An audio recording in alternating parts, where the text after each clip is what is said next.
for tuning in. Today we're going to be working on Jay's 2002 Subaru WRX. He's got an exhaust leak on the up pipe, therefore he wanted to replace it as well as the exhaust manifold. And we're here to show you how. Let's start off with the intercooler and disconnect all the PCV lines to it. And then the intercooler bracket as well as the turbo heat shield.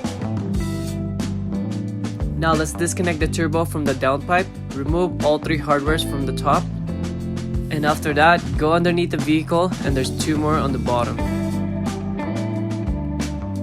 Now remove the post-catalytic O2 sensor, and then remove the two bolts that secures the downpipe to the midpipe.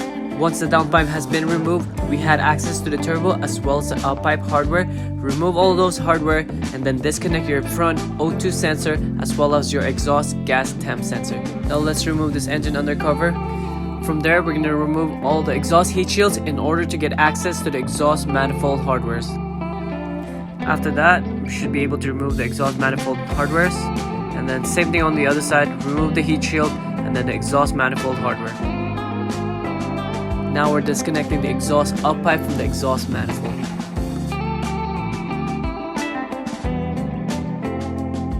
From here, we can remove the exhaust manifold as well as the exhaust up pipe. You may have to raise the engine up in order to get the exhaust up pipe. Now it's time to install the new one. Partly install the up pipe hardware to the turbo so we can move it around without the up pipe falling off. Now it's time to install this new exhaust manifold. Look how shiny that is. It's beautiful. Oh wait, that's just my reflection.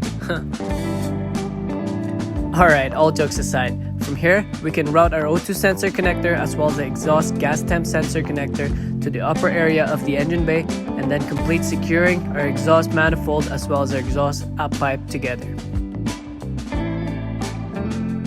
At this point, we can completely secure our turbo to our exhaust up pipe.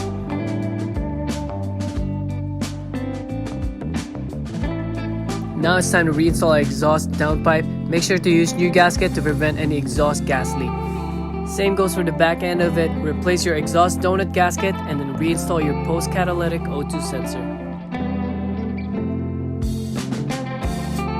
Now let's fully secure our exhaust downpipe to the turbo and then reinstall our exhaust heat shield. And then don't forget to reconnect your O2 sensor as well as your exhaust gas temp sensor connector. Finally, we get to reinstall our intercooler, our blow-off valve as well as our PCV lines, and that's pretty much it.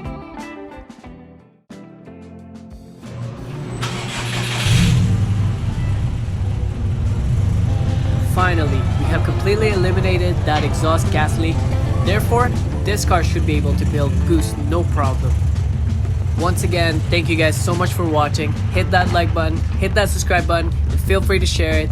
See you guys. Have a good one.